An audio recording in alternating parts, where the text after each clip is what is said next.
This is Tim Bryce with my column titled, Hillary Can Be Beaten.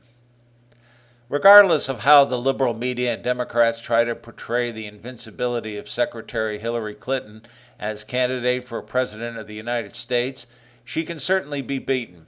She has many weaknesses, one of which is the myth that it is her turn to be president as touted by her supporters. Obviously, presidents should be elected based on qualifications, not turns. But these are strange times we are living in, and her supporters are willing to overlook her dismal record. First, there is the issue of treating the Clintons as American royalty, which can be intimidating for the faint of heart. In the 2008 election, then-Senator Barack Obama, who was her biggest Democratic competitor, overcame this problem by simply leveling the playing field. By refusing to recognize her celebrity and kowtowing to her, voters discovered Mrs. Clinton was nothing more than an ordinary person. This time around, though, she has the liberal media squarely in her corner and are charged with protecting her reputation. To depose Mrs. Clinton from her throne, she needs to be embarrassingly beaten in the presidential debates, something she has never mastered. Her competitors, be it Democrat or Republican, cannot afford to pull their punches and must ask the tough questions the media will not. Second, Hillary has an excessive amount of baggage she is carrying. There is, of course, the 2012 Benghazi attack and cover-up and the Clinton Foundation scandal. These two incidents alone have already taken a toll on her credibility and trustworthiness. However, if you dig further, you will inevitably rediscover the Vince Foster suicide, the Whitewater controversy, Travelgate, Filegate, Madison Guaranteed Savings and Loan, and, of course, the Monica Lewinsky scandal involving her husband and a presidential intern. Let us also not forget her allegiance to radical Saul Alinsky, of whom she wrote her senior college thesis.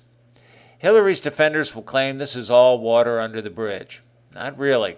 Instead, it speaks volumes about her character and the family's pattern of abuse of power. Third, her record of accomplishments is abysmal.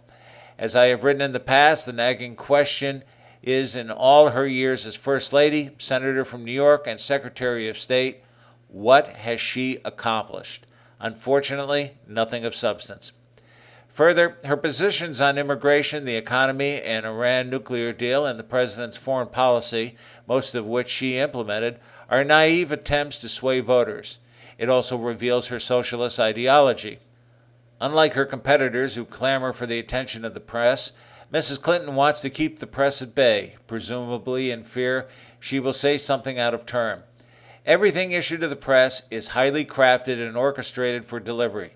This means she is afraid of making an extemporaneous remark and why she will again fail in the debates, assuming she agrees to participate in them.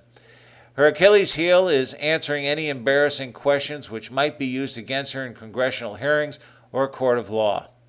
Before Hillary can face the Republicans, she must get by her Democratic challengers, which currently includes Governor Lincoln Chafee from Rhode Island, Governor Martin O'Malley from Maryland, Senator Bernie Sanders of Vermont, Senator James Webb of Virginia, and possibly Vice President Joe Biden.